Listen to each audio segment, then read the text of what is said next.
It's working. Thank you. I'll call you back. Bye. To refuse, hang up now or stay on the line for additional options. To hear the billing, thank you for using Global Tel Link. Hello, Drew. Hello? Yeah. All right, perfect. We're currently online and we're good to go. All right. Sounds good.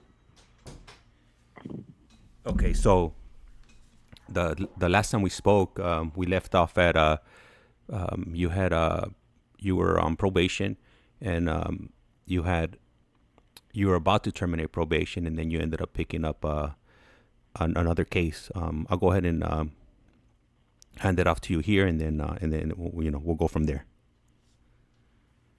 All right. Well, let's see. Yeah. So I gotten out of county actually. I was still on probation at the time. I want to say still had like maybe almost 2 years left. About 2 years left on it, and yeah, I was barely out for like maybe 3, 4 months, and then I caught this case that I'm currently incarcerated for. But I mean, during my time that I was out, I tried to stay positive. Tried to, well, actually not tried. Let me rephrase that. I actually successfully enrolled in college, trying to get my associates in business and my certificate for music production. I mean, because in order to actually work within, like, say, a music studio or any type of setting after that, you gotta have a certain certificate and to actually prove you know what it is that you're doing. But yeah, it was for the most part it was cool. Uh, I did my spring semester, and then summer came up, and obviously summer vacation, so I had that whole little time off. And then I caught this case right before the fall semester was going to start. So you can kind of imagine just how mad I was not being able to, finish up and go back. And give us some details exactly what happened? What transpired, and what led you to those actions that got you arrested and pretty long sentence to state prison in California. Uh, I mean, it's not much like details. It's pretty straightforward. I was tried and convicted of a home invasion robbery. So pretty much that's someone that enters an inhabited dwelling uh, for simple-minded folk. So if you're living in a house, someone else enters your home while you're there, uh, and tells you to do something, and they get away with whatever it is that they came there to get. And in the eyes of the law, that's a home invasion robbery. So that I was tried and convicted. I say tried because I actually went to trial. I didn't take a deal. I didn't, none of that. I went to trial and actually fought for my freedom. And unfortunately, it didn't work out, and I'm in prison. And during this time, you're in county and you're fighting this case. What kind of offers were they making you? Actually, no offers at all. None were made uh, to me to plead out. Nothing. And even if they would have offered anything, I still wouldn't have taken it because I didn't want to. I knew, you know, I had no part in whatever it is that they're accusing me of doing. So, and at the end of the day, the jury saw it the way of the prosecutors, and I got found guilty.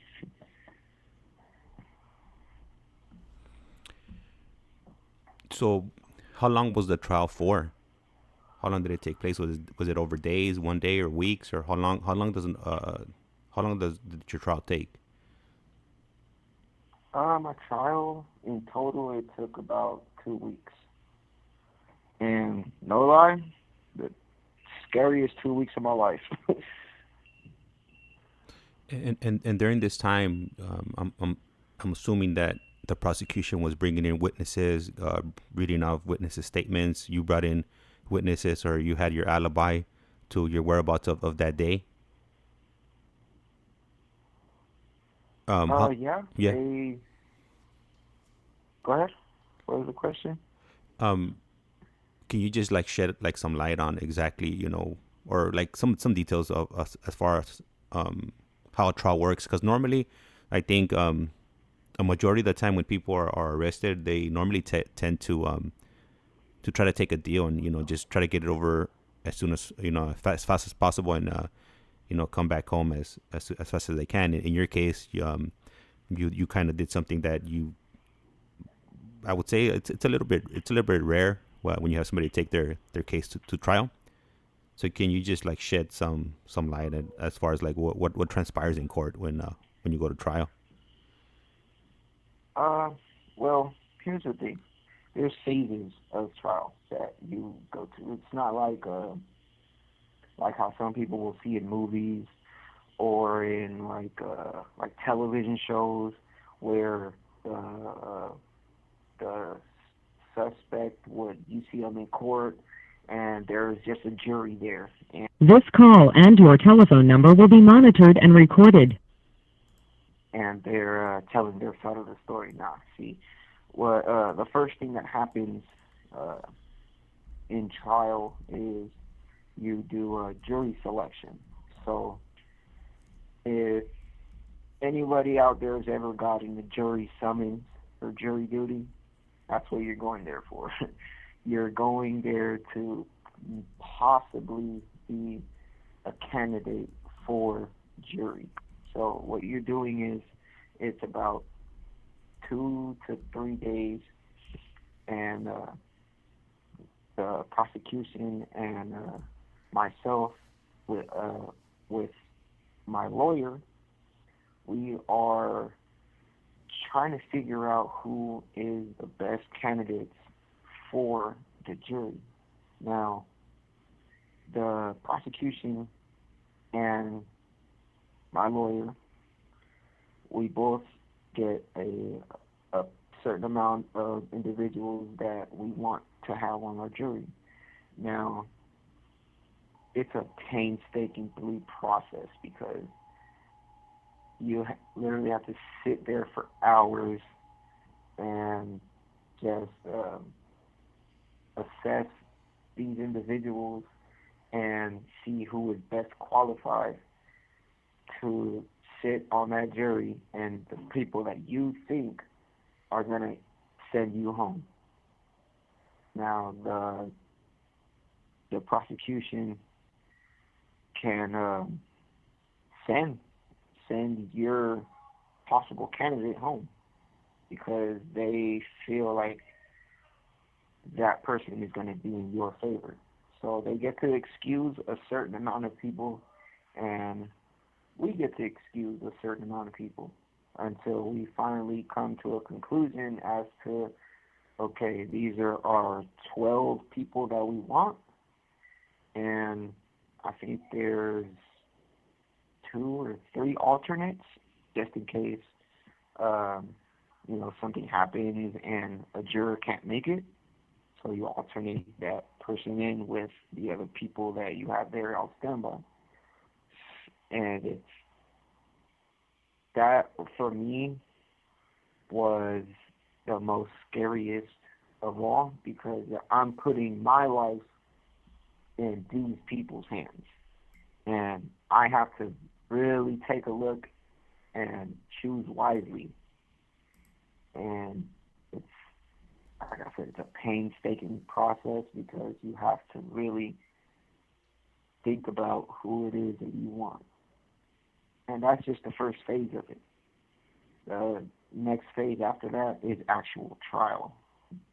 Opening statements from, from the defense and from the prosecution, and then evidence, and then um, calling of witnesses to the stand to either testify against you or testify for you. And it's then you have cross-examination and just a lot of other things that go on with that, with like questions that you want your lawyer to ask, like background and stuff like that goes into it. So that's a process in itself, and it's real scary because you're putting your life in your lawyer's hands, and then not only are you putting your life in his or her hands, you're also putting in your life in these 12 ordinary people that you know nothing about, never met them a day in your life, and you're just wishing on the star that all you need is one person to say that they've... This call and your telephone number will be monitored and recorded. All you need is that one person to just voice that they feel like you're not guilty, and then that you get a win. You get to go home. So in other words, you were just kind of hoping on a Hail Mary, right? For somebody just to hold out and think that you didn't or believe that you didn't commit this crime, to get either a hung jury or go ahead. Yeah, no. Yeah. Because no to that, because I'm kind of depending on these people to come back with a not guilty verdict, but also no, because I want these people to know what it is that transpired, and I want them to hear the facts, the hardcore facts of what actually happened, so they can actually picture it in their mind. Okay, this guy didn't really do this. They're just painting him out to look like this because the prosecution wants that conviction. Yeah. And a lot of times, the prosecution, they put up a lot of theories, not knowing really, what happens. They try to figure out, and they throw out ideas, and they brainstorm to try to figure out why certain events happen. But a lot of the times, they are incorrect on the facts or the theories on exactly what happened. And I could speak from personal experience that they a lot of times they have it wrong. Yeah, definitely. Because my case in the county that I was in, it's such a small county that pretty much you could get arrested for jaywalking, and they'll put it on the news. So being that the type of crime that I was being charged with, you can bet it got a lot of media coverage. And the account of the media just taking it and spinning it, just like, it spiraled out of control, because they said stuff that... You have 60 seconds remaining. They said stuff that was just... it made me laugh, because I thought about it. I was like, are you serious? Like, really? You're saying this happened? But I have all the black and white discovery packet that I got from my lawyer, and it says none of that. Man, it's just crazy. Okay, so then you get thank you for walking us through that trial, because some of us are not familiar with what transpires inside a trial and whatnot, and it's a very lengthy process. Could take months, even sometimes years, depending on what kind of case you are facing. So once Yeah, you get found definitely. once you get found guilty, how long does it take for them to sentence you? Um, it depends, honestly, because I've seen people. Uh, All right. So our call just got cut off. 15-minute mark. We just hit the 15-minute mark, so he should be calling us back in the next few minutes or so. Just sit tight, and as soon as he comes back on, I'll go ahead and connect the call, and we'll go ahead and continue. And remember, if you have any questions, or you're just curious, feel free to get into the live chat and ask a question, and I'll go ahead and read it off to him as soon as I get a moment. And how do you how do you guys like this format? Do you I know it's a little bit different from what everybody else is offering. How do you guys like it? What do you guys think about it? And if you guys have any ideas, feel free to share them, and I'll be more than happy to try them out, and for future podcasts. And I'm also gonna be having another guest coming on at 7 o'clock, so stay tuned for that. And that would be today. It would be Sunday, October 8th, and we'll be having a new guest at 7 p.m. today.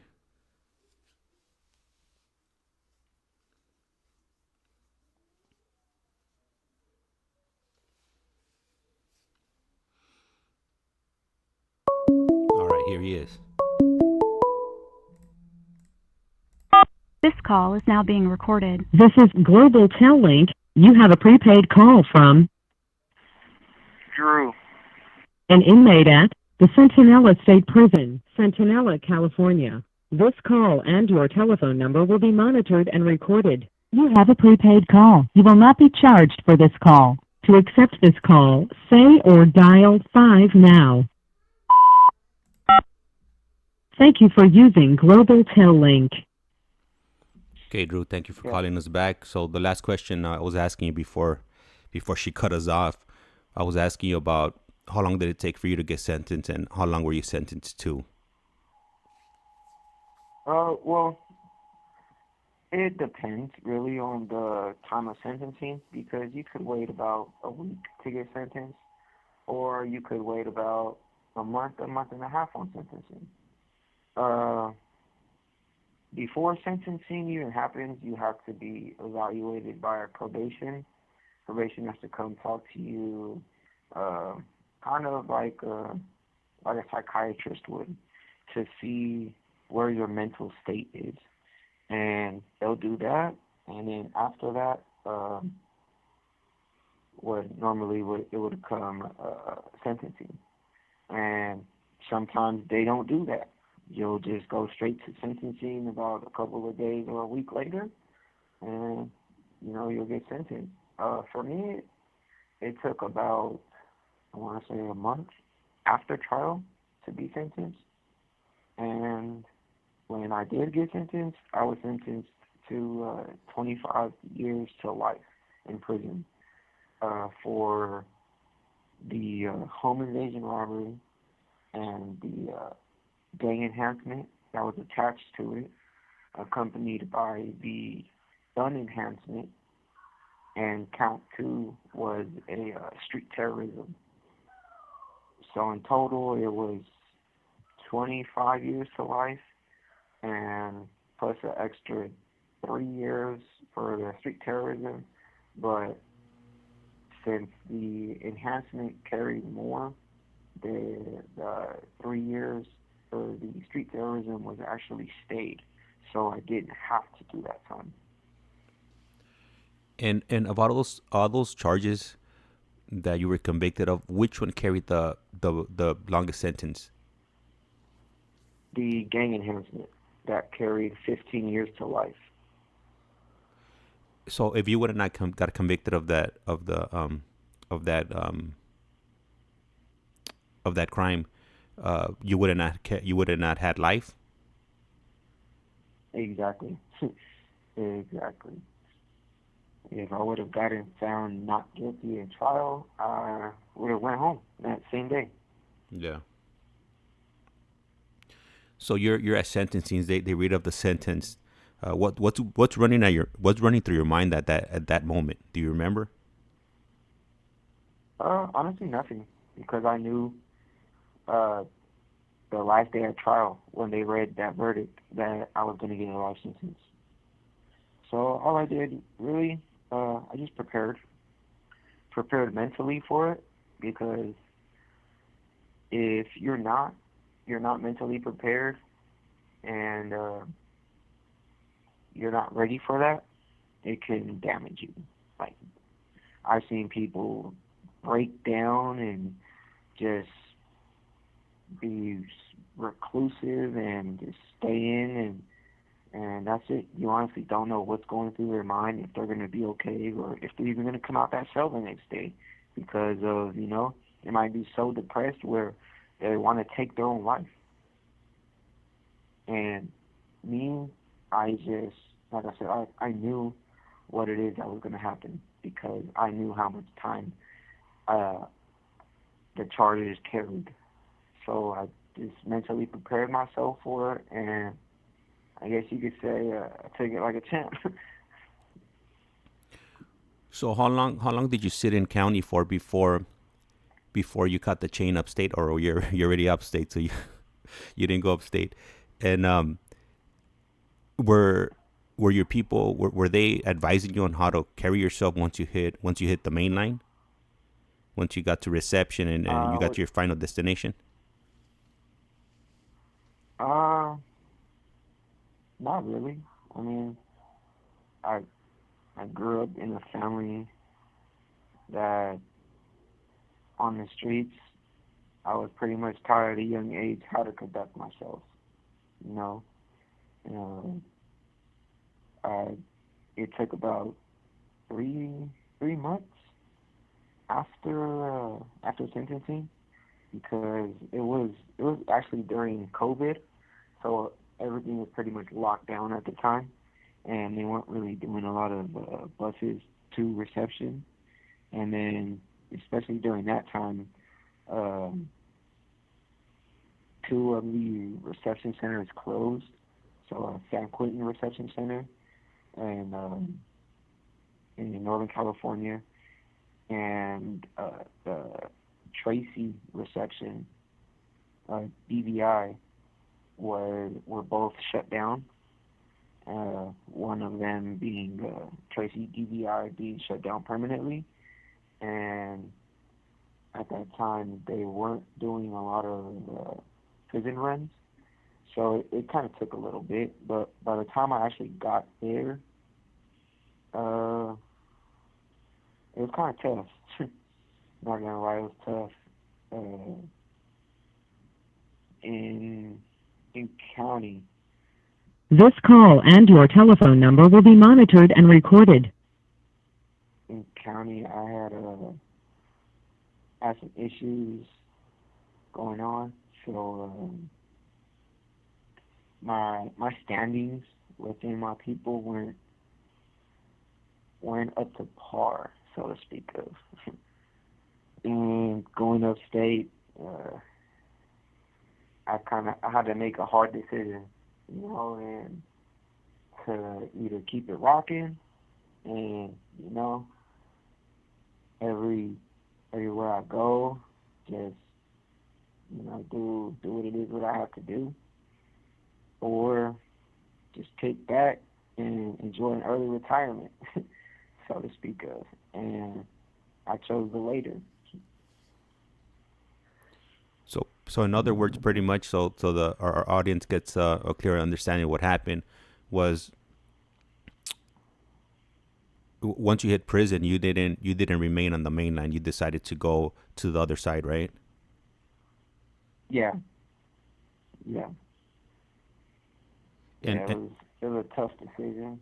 Honestly, I didn't want to do it, uh, and when I did do it, I went back to the cell and I broke down, because it's hard, giving up everything that you know and that you love and that you grew up knowing, and just giving literally everything that you are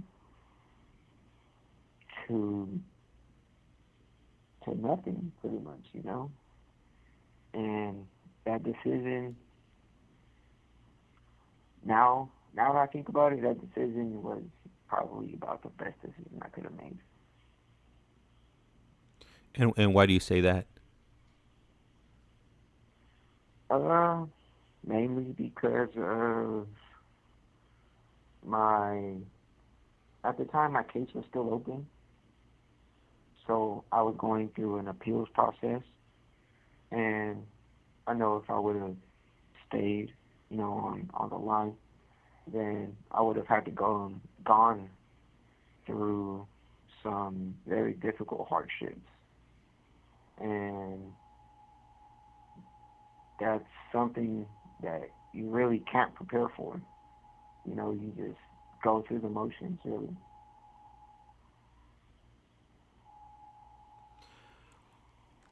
So how did the process go for you? So you made the decision before you went to prison, or you made the decision once you got into the prison system?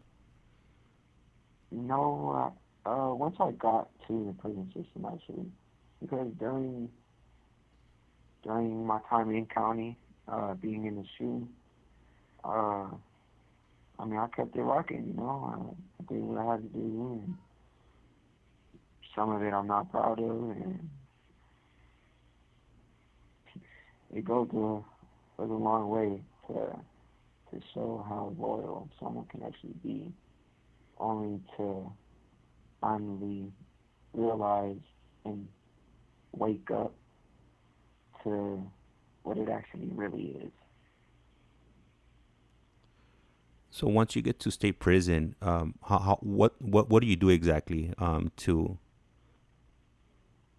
notify the authorities that you no longer want to be on the active side? What do you, like, drop a kite, or Well, you? well, see, this is the thing. When I got to prison, uh, for whatever reason that it was that the county had, they had me under a different classification than a GP. So I get to prison, I tell them, man, I'm just a Northern Hispanic from Northern California, I'm GP. And the look on their face, oh, it was priceless. It was like, no, you're not, type stuff. And I'm sitting here going back and forth with them, telling them, like, look, dude, this is what it is. And it's funny because I remember the sergeant telling me, the R&R sergeant was telling me, look, these people from this county are telling us something different. So they said that they have some type of paperwork with my signature on it, and I laughed. I said, well, then if you can produce paperwork, if you can produce that black and white, then I'll go to where it is that you got me going.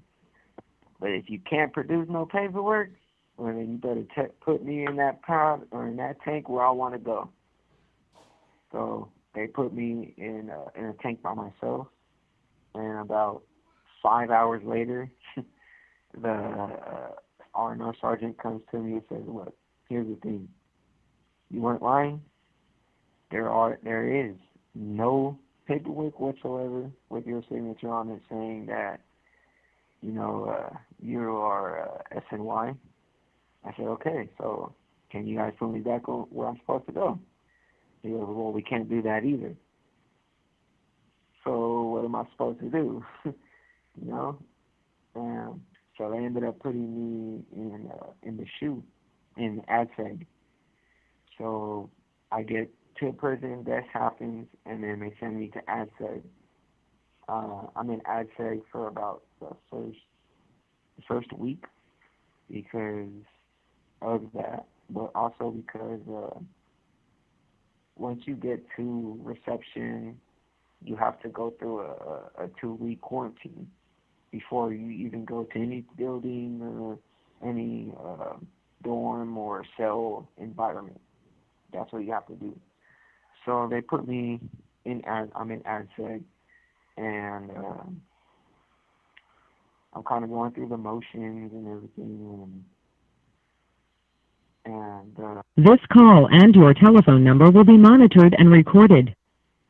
and the counselor comes and talks to me, and he explains to me the procedure of what's going to happen when I go to a classification committee and all of that. So I just prepare myself for that, and at classification committee, I kind of just like I tell them like, well, you know what?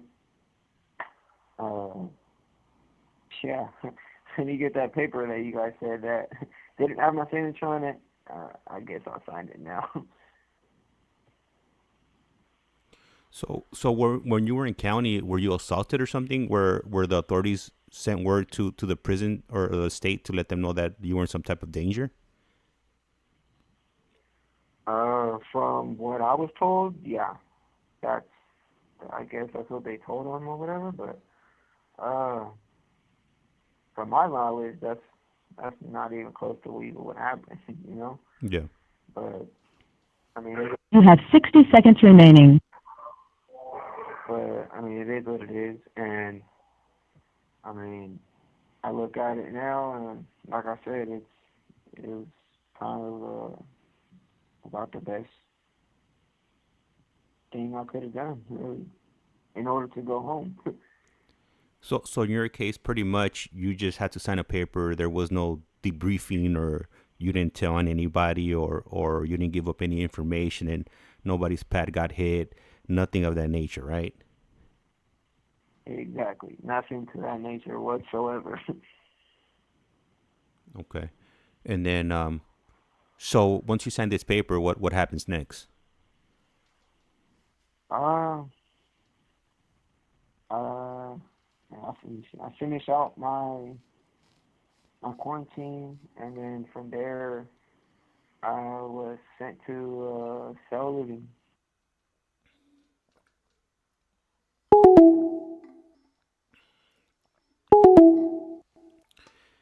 And if you're currently listening to this podcast, is actually we are live. So if you have any questions, feel free to ask Andrew any questions that come to mind, and I'll be more than happy to ask him or read off the questions. He should be calling us back shortly in the next few moments. Sometimes it might take a minute or two for the calls to go through. So as soon as the call rings, I'll go ahead and pick it up, and we'll continue with the interview here.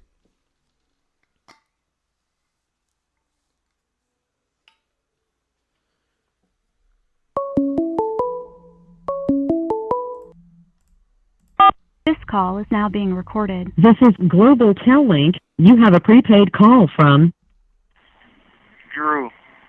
an inmate at the Centinela State Prison, Centinela, California. This call and your telephone number will be monitored and recorded. You have a prepaid call. You will not be charged for this call. To accept this call, say or dial 5 now. Thank you for using Global Tel Link. Okay, Drew. So so you get so the quarantine process was just due to the COVID happening at that time, right? This was what, like 2020, 2021. Yeah, around there. So at the height of the COVID scare. Yeah, yeah. It was like smack dab in the middle. It sucked. Like, really sucked. Because you had to be in quarantine 2 weeks. Couldn't come out the cell. Couldn't do nothing. Just unless you're going to take a shower and right back to the cell. So once you get you do the 2 weeks in quarantine, do you go you're still in reception, right? Because you still have to be designated to a prison. They're trying to figure out where they could put you. Yeah, so after a 2 week quarantine, I was put in a self-living environment because for whatever reason it is that however they do the assessment or whatever, I'm not 100% sure on the process, but so yeah, I get sent to cell living, and then from there, I'm pretty much just waiting to see a counselor to tell me how many points that I have and what level prison I'm gonna end up being transferred to, and then just a waiting process. It's a big waiting game. And then once you do see the counselor, do they let you know how many points you have and what prison you're gonna be designated to? Yeah. So uh, once I seen the counselor, he told me I had about 67 points, and that's level 4. So the way that the point system works, it's like 0 to 18 is a level 1, and then 19 to 35 is a level 2, and then 36 to 59 is a level 3, and 60 and above, that's a level 4. And yeah, so he told me I have 67 points. I'm going to a level 4, and the two prisons that I would be getting put up to transfer for was High Desert or Calipatria. And unfortunately, I got sent to the one farthest from home in Calipatria State Prison. It's This call and your telephone number will be monitored and recorded. level 4 prison, level 4 270 design. Um, yeah, it's crazy at first because I mean this is my first term, this is my only term that I've ever done, and I didn't know what to expect, and especially just coming to prison, I still didn't know what the hell to expect, and hitting that first yard and figuring out and learning on the way. It's a real eye opener. So what was your experience like as soon as you hit the yard? Are people coming up to you asking you like what part of the state you reside in, or are they asking you for your paperwork?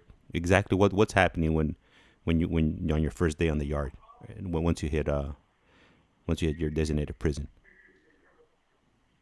Uh, my first day, it was all right, honestly. There was a lot of people like asking me, what's my name, where am I from, this and that type of stuff. But uh, as to like my paperwork, only a certain few, like for instance my cellie. As soon as I got into the cell, hey, I need to see your paperwork. Here's mine. Exchange paperwork. Make sure. Uh, like me personally, I don't want to be in a cell with somebody that's a sex offender or a child molester or a rapist, stuff like that, because all that's doing is you're putting me in a predicament to where I'm gonna have to put hands on you just to get you out my cell. And have you ever seen anything happen to anybody that had those type of charges? Have you ever seen Oh anybody yeah, it get removed? happens. Oh Because yeah, it happens all the time in prison. If people tell you, oh, it doesn't happen or this and that, they're a damn lie because it happens every day in prison. Don't let these people fool you. You come to prison with those charges. Hey, my best advice to you is learn how to fight. because these people 9 out of 10 times, I'm assuming they're not ending up on the GP. They're automatically going to the SNY side. So Oh it's yeah, for sure. That's automatic. If they put it like this, if they were to land on a GP yard, they're not making it off that yard. yeah, that's what I hear. Yeah. So So you're there, and from your saying, it's not too your first day is not too bad. So what no, not really, because once once word got around that you know my paperwork checks out and everything's good, copacetic, now you got everyone pretty much coming up to you. Oh, what's up? My name's such and such. I'm from here. Or hey, if you need anything, let me know. And, you know, uh, it's it's not so segregated. It's not uh, oh, I'm this and you're that. So this is where you go, this is where I go type stuff. It's more like it's us against them being the police. Because at the end of the day, we're all convicts.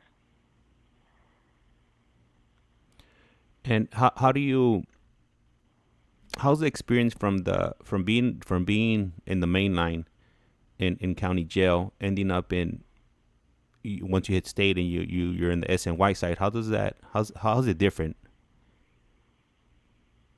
Oh, it's a big difference. Uh, Pretty much, it's when you're on the main line. From my experience, was only county jail. Uh, you have more structure. It's you have your group segment, and you stick to that group segment. Is on the same. Everyone's on the same page. And coming to prison and being on this side now, it's a whole 360. Everyone pretty much does their own thing. Uh, it's it's a free for all, really. That's about the easiest way that I could explain it. And the level of respect that everybody treats each other with, how would you rate it? It depends what level you are actually on. Like a 1 and a 2 yard. Me personally, I've never been to those yards, and from the stories that I've heard from individuals that have experienced those yards, uh, the respect level is damn near gone. But going off to a higher level yard on a 3 and a 4 yard, the respect level is there because that's what comes first. You know, I'm going to respect your space. You respect my space. It's a give and take. The respect you give is the respect that you get reciprocated back. Type. And you've been upstate for what, about or in a state prison for what, about 3 years now? About two, almost 2.5. And is there a moment or something that you've seen that's kind of shocked you? Whether it would be like a inmate assault, or an inmate assaulting a staff, or anything that kind of just sticks out in your mind, and you're like, man, like I didn't sign up for this. Uh, no, not really. I mean, yeah, no, nothing that I can actually think of off the top of my head, like because I've heard stories about countless and numerous things that go on in prison, and uh, you just kind of prepare yourself for the worst and just kind of like hope for the best. Uh, yeah, as to like me actually experiencing something or seeing something that I was just like completely stunned. Nah, not exactly. And there's a lot that goes on these yards. And, nah, I mean the craziest, like the Wild Wild West type, is reception because that's that's the Wild Wild West right there. And anything you care to share about, and that happened in reception? Uh, there was a sex offender there that had about 99 counts of something very, very disturbing. And that boy, man, I did not feel bad for what he had coming. Put it like that, you know. And, and I tip my hat to them individuals. They know who they are out there. And hey, it is what it is. Like I said, if you're an individual that has those types of charges, you better learn how to fight, because it ain't looking good for you. So now you're not sitting at the original prison you were sent to. What happened? Why did you get transferred? I dropped points, actually. After my first year, I dropped points because of no write-ups. I had a kitchen job that I was going to every day. I didn't have to go to education because I already had my GED. I acquired that in county before I actually caught this case. And yeah, I was like I said, I was going to work when I was like on the 4 yard, and then from there I seen my committee, my yearly committee, and they told me, hey, look, you're dropping points. You're eligible for a level 3 prison now. Where is it that you want to go? You know, I gave two choices of where it is I wanted to go, and I happened to land here in Cincinnati. And was Sentinel one of your original choices? Yeah, And why did you choose, or why did you give Sentinel as one of your options? because I have family here. That's in prison, or that lives in Imperial County? No, it's in prison.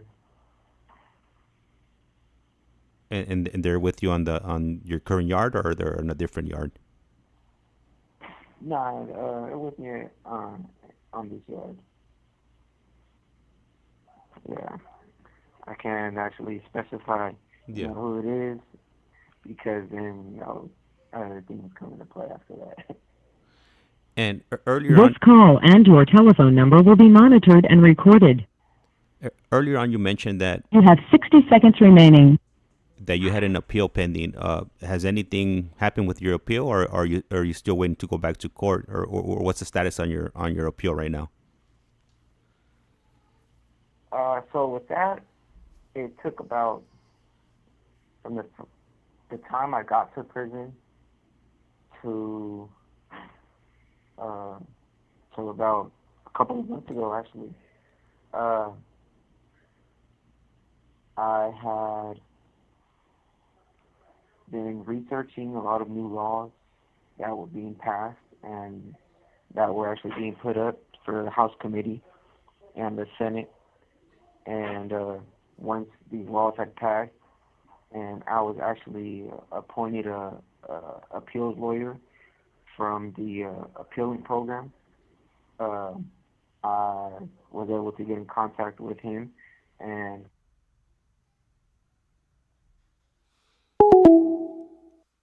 All right, so our call was just automatically cut off because once again it's already reached its 15-minute mark. He should be calling us back shortly, and he'll go ahead and answer our questions, or my questions. And once again, if you are listening, if you have any questions, type them up in the chat, and I'll read them off to him, and he'll go ahead and answer any questions you guys have.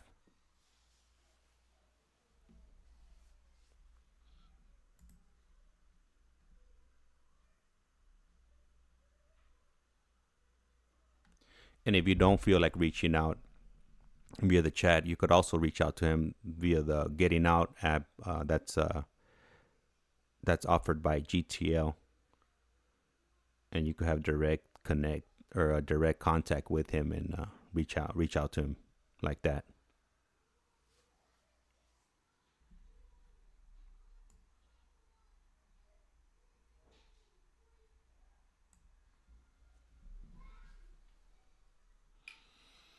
Normally it takes about a minute or two for him to call back, and as soon as the call connects, you guys will hear the tone, and you guys will know that the call's coming in.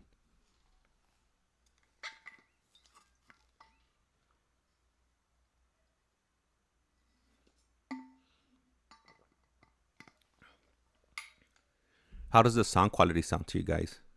Is it too high or is it just perfect or too low? So I could always adjust the sound quality if it's too low or too high.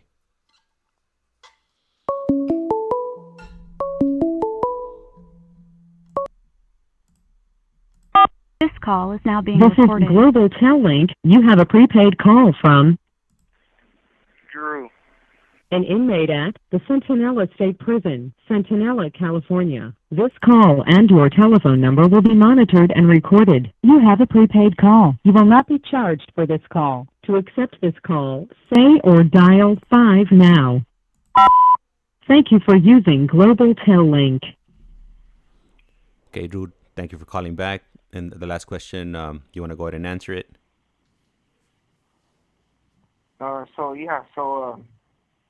The appeals process that I was going through, it took about 2 years. About a little over 2 years from the time I actually came to prison till about a couple of months ago. I was monitoring some laws that were going to the House Committee and the Senate of California that was going to pass. And as soon as I actually got to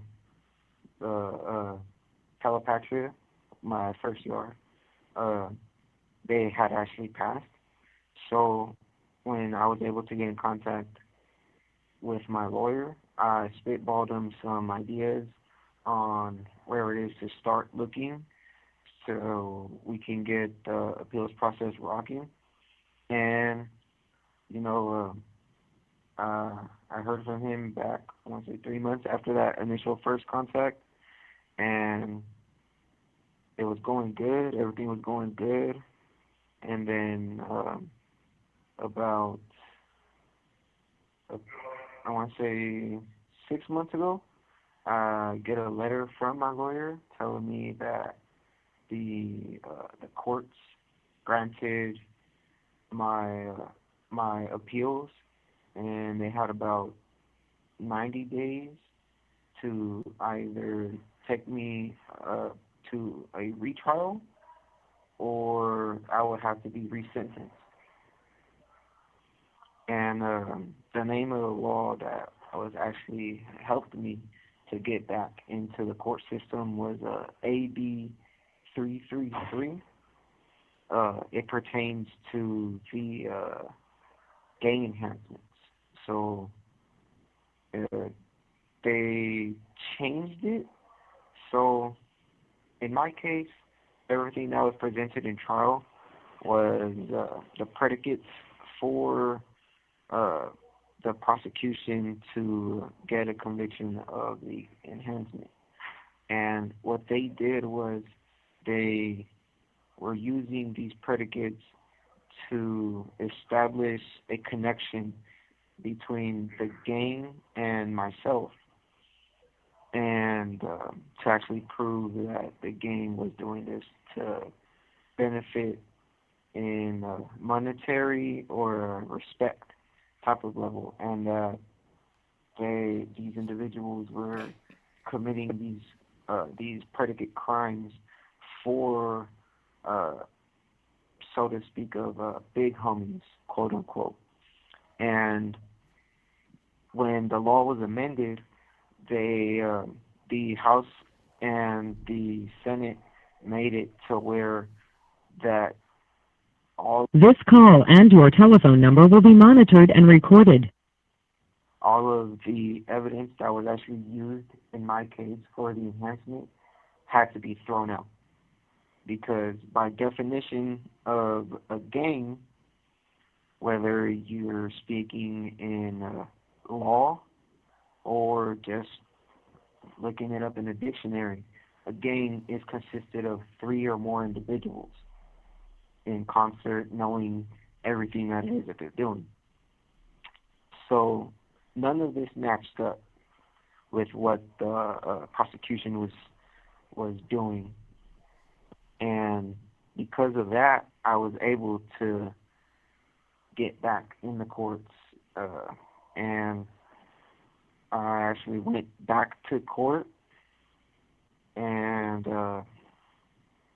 I got my sentence reduced actually.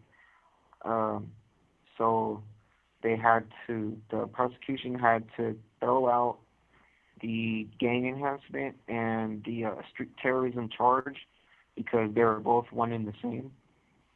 And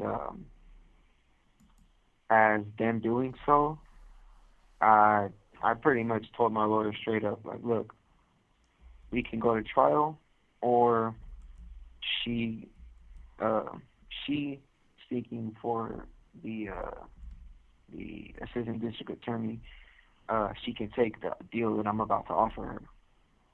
And I told my lawyer, said, look, we can take the high term for the robbery, which is 9 years, and I'll take the gun enhancement, which is 10 years, and we can call it a day.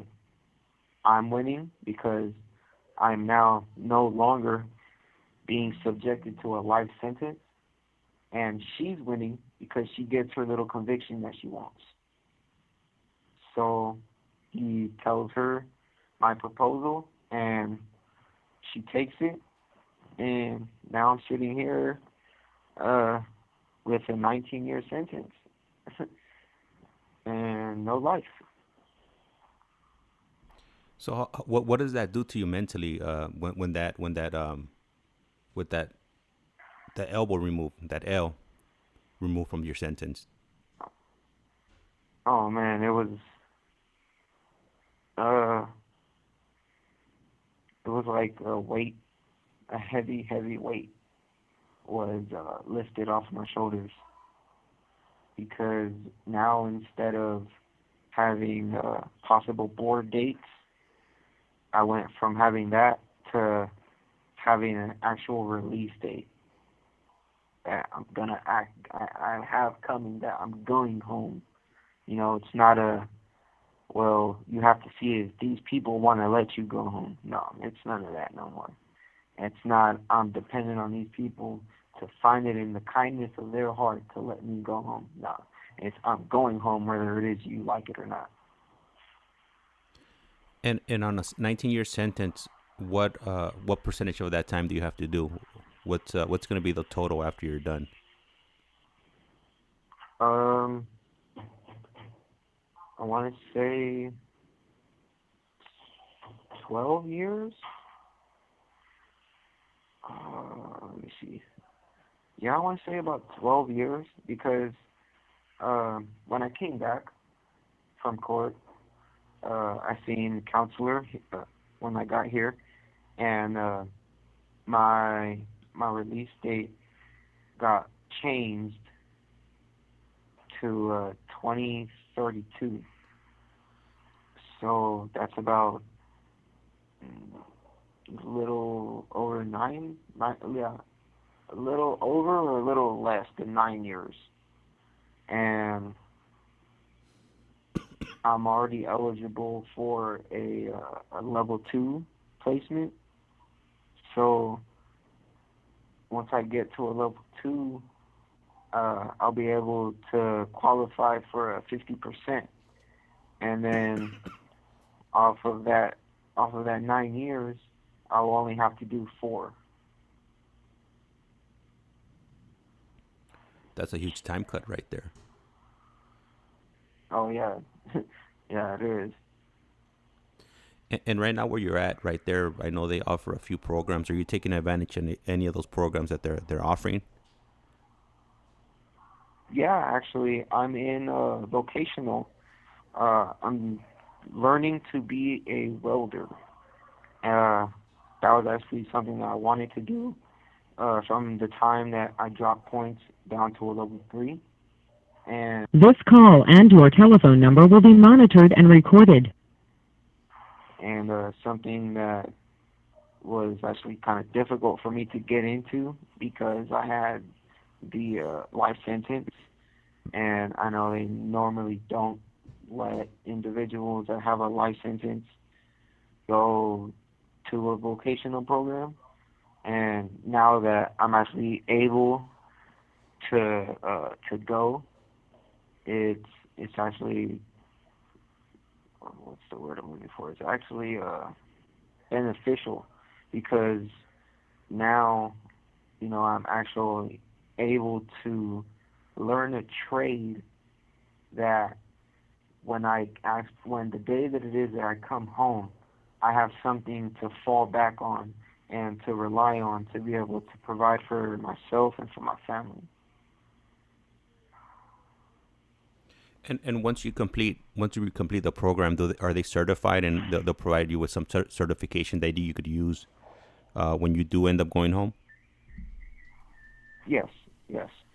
So the program, I think you have to get there's like a certain amount of hours they have to put in, and then you have to pass some tests, some welding tests, to actually prove that you can actually weld. And once you pass those tests, then you'll get a certification that says you know what it is that you're doing.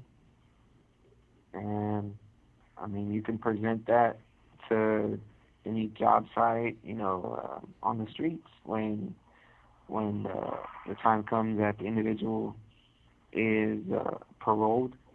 And I mean, half of the time, the foreman or the hiring manager will ask, okay, well, you have this certificate. I want to see you weld. And provided that you do that and how good your weld is, you're either going to get hired or not. So after all you've been through and the decisions you made, obviously ended up in prison. When you think back, or when you have some alone time, and you think about your life, what decisions would you have made differently now than you made before, so you wouldn't end up where you're currently at? Uh,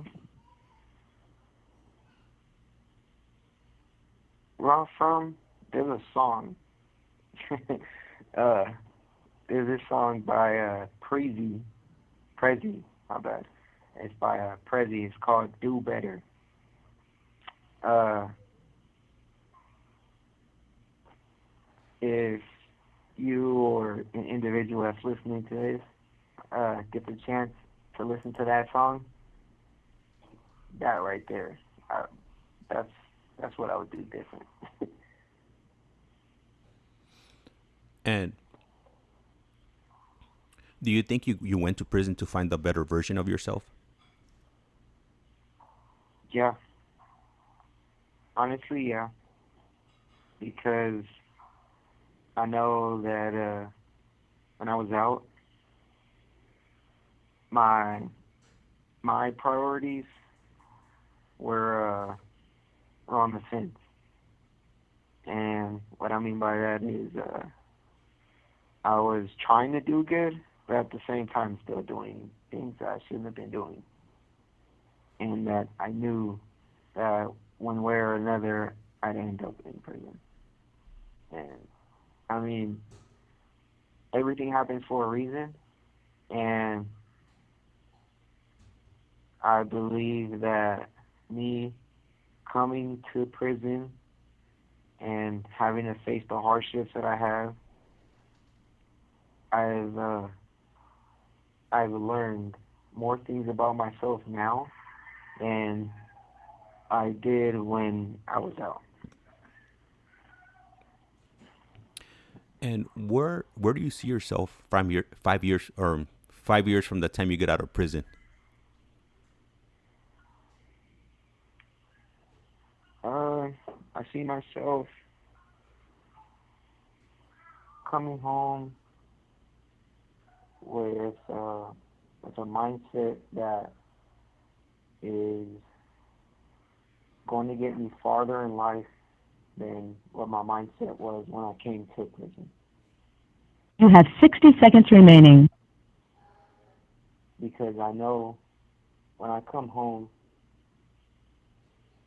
I'm going to have these opportunities to be able to provide for my family and myself to be able to live a better life than what it is that I was doing before.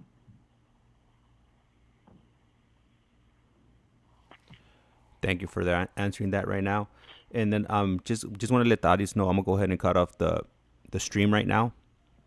And Andrew, once the call cuts off, if you could give me a call, and then we could take it from there. And I really appreciate you taking your time to give me a call and sharing your story with us. Yeah, I appreciate you letting me tell my. All right, well, his 15 minutes were up. I'm gonna go ahead and cut the stream.